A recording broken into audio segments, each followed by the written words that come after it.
जिन्होंने अत्याचार, अन्याय और सांप्रदायिक भेदभाव से समाज के मुक्ति के लिए अपना सर्वोच्च बलिदान दिया, समाज की रक्षा की, ऐसी एक विभूति, उसका स्मरण इस वर्ष होगा। आज 2 अक्टूबर है, इसलिए स्वर्गीय महात्मा गांधी जी की भी जयंती है।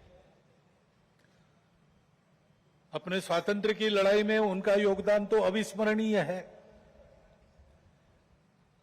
परंतु स्वतंत्रता के बाद भारत कैसा हो, भारत का जीवन किस प्रकार के तंत्र से चले, उसके बारे में विचार देने वाले हमारे जो उस समय के दार्शनिक नेता थे, उनमें उनका स्थान अग्रणी है। हिंद स्वराज में उन्होंने वह चित्र का रेखांकन किया है और सादगी, विनम्रता और प्रामाणिकता के प्रतीक, और जिन्होंने देश के लिए अपने प्राण अर्पण किए, ऐसे स्वर्गीय लाल बहादुर शास्त्री जी, उनकी भी आज जयंती है। भक्ति, समर्पण और देश सेवा के ये उत्तुंग उदाहरण व्यक्तिगत और राष्ट्रीय चारित्र कैसा होना चाहिए, इसके आदर्श हमको मार्गदर्शन करते हैं।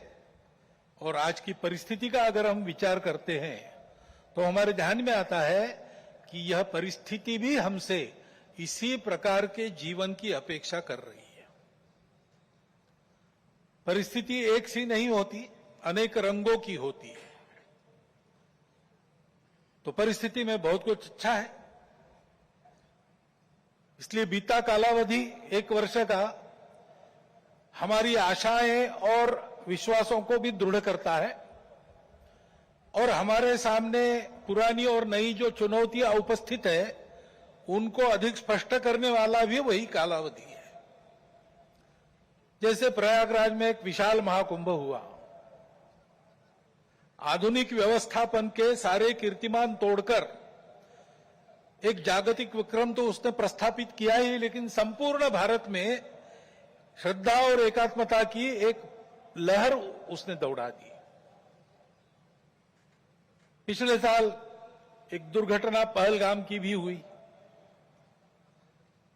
हमला हुआ सीमा पार के आतंकियों के द्वारा, 26 भारतीय नागरिकों की उनका धर्म पूछकर हत्या की। लेकिन उसके चलते सारे देश में प्रचंड दुख और क्रोध की लहर पैदा हुई। पूरी तैयारी करके सरकार ने, हमारी सेना ने उसका बहुत पुरजोर उत्तर दिया। सारे प्रकरण में हमारी नेतृत्व की दृढ़ता, हमारी सेना का शौर्य, कौशल्य और समाज की एकता और दृढ़ता का एक उत्तम चित्र प्रस्थापित हुआ। और यह भी वह घटना हमको सिखा गई कि यद्यपि हम सबके प्रति मित्रभाव रखते हैं और रखेंगे, फिर भी अपने सुरक्षा के विषय में हमको अधिकाधिक सजग रहना पड़ेगा, समर्थ बनना पड़ेगा। क्योंकि इस घटना के बाद दुनिया में विभिन्न देशों ने अपनी अपनी जो भूमिका ली, उसमें हमारी ये भी ध्यान में आया कि हमारे मित्र कौन कौन है और कहां तक है। देश के अंदर भी अशांति फैलाने वाले असंवैधानिक उग्रवादी या संविधान विरोधी कहिए उग्रवादी नक्सली आंदोलन पर शासन और प्रशासन की दृढ़ कार्रवाई भी हुई और उनके अनुभव से, उनके विचारधारा का खोखलापन और उनकी क्रूरता का अनुभव होने के कारण समाज भी उनसे मोहभंग होकर विमुख हो गया। लेकिन उनका नियंत्रण तो हो जाएगा, परंतु अब ये उस क्षेत्र में एक बड़ी जो बाधा थी वो दूर होने के बाद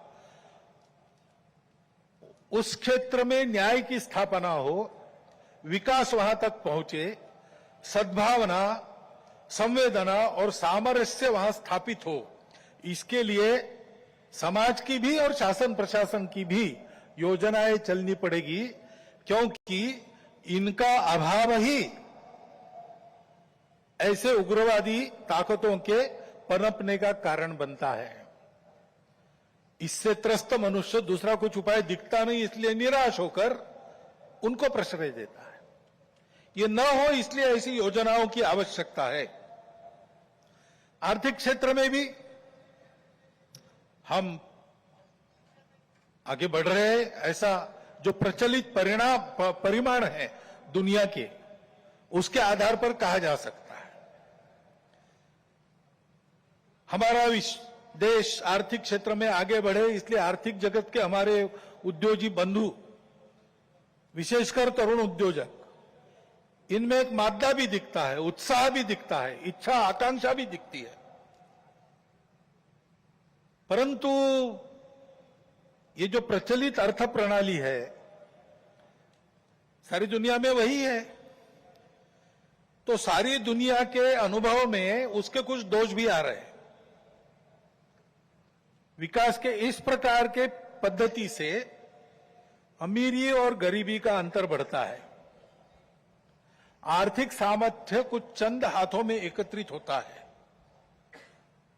शोषण करने के लिए एक नया सुरक्षित तंत्र इसमें से खड़ा हो सकता है, चिंता नहीं की तो। पर्यावरण के हानि की समस्या खड़ी हो जाती है और मनुष्यों के आपसी व्यवहार में कई प्रकार की व्यापारिक दृष्टि और अमानवीयता की बातें प्रवेश कर जाती है।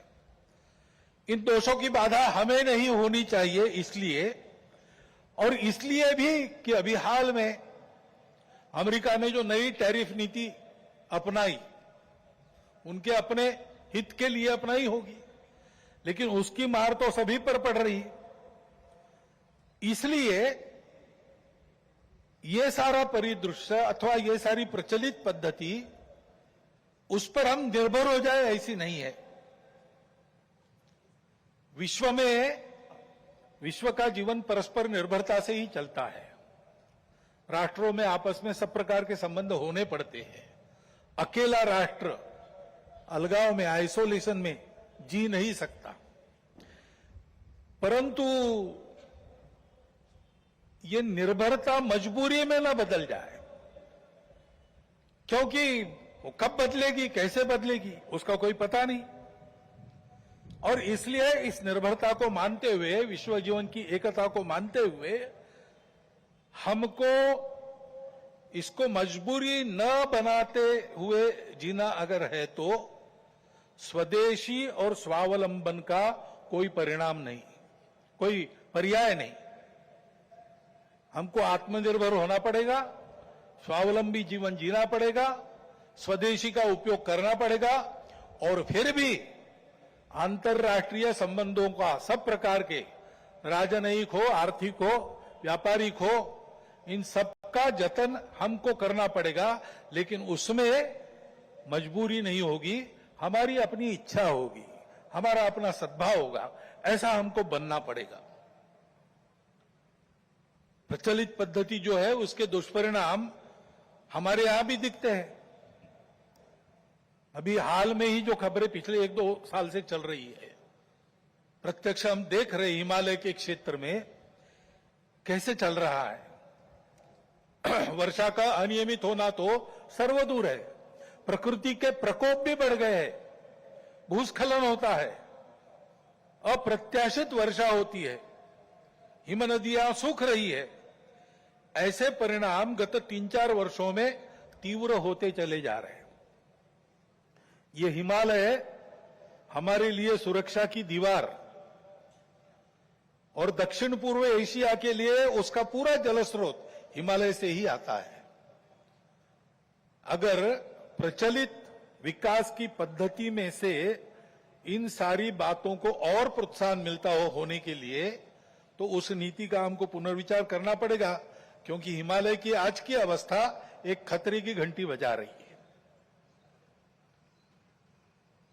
प्राकृतिक उथल पुथल है तो जनजीवन में भी उथल पुथल दिख रही है। श्रीलंका में, बाद में बांग्लादेश में, बाद में नेपाल में, हमारे पड़ोसी देशों में भी हमने इसका अनुभव किया। अब कभी कभी हो जाता है, प्रशासन जनता के पास नहीं रहता, संवेदनशील नहीं रहता, लोकाभिमुख नहीं रहता, उनकी जनता की अवस्थाओं को ध्यान में रखकर नीतियां नहीं बनती, तो असंतोष रहता है। परंतु उस असंतोष को इस प्रकार व्यक्त होना, ये किसी के लाभ की बात नहीं है। अभी अभी प्रमुख अतिथि महोदय ने कहा, 25 नवंबर के भाषण की याद की, उसमें इस प्रकार के जो आंदोलन है जिसमें इतनी सारी हिंसा और विनाश होता है, डॉक्टर अंबेडकर साहब ने उसको ग्रामर ऑफ अनार्की कहा है। प्रजातांत्रिक मार्गों से भी परिवर्तन आता है, ऐसे हिंसक मार्गों से परिवर्तन नहीं आता है। एक उथल पुथल हो जाती है लेकिन स्थिति यथावत रहती है। पूरे दुनिया का अभी तक का इतिहास देख लीजिए, जब से ये उथल पुथल वाली तथाकथित रिवॉल्यूशंस, क्रांतियां आई, किसी क्रांति ने अपने उद्दिष्ट को प्राप्त नहीं किया। राजा के खिलाफ फ्रांस की राज्य क्रांति हुई, उसका परिणाम क्या हुआ? नेपोलियन बादशाह बन गया, वही राजतंत्र कायम रहा। इतनी सारी तथाकथित साम्यवादी क्रांतियां हुई, सब साम्यवादी देश आज पूंजीवादी तंत्र पर चल रहे हैं।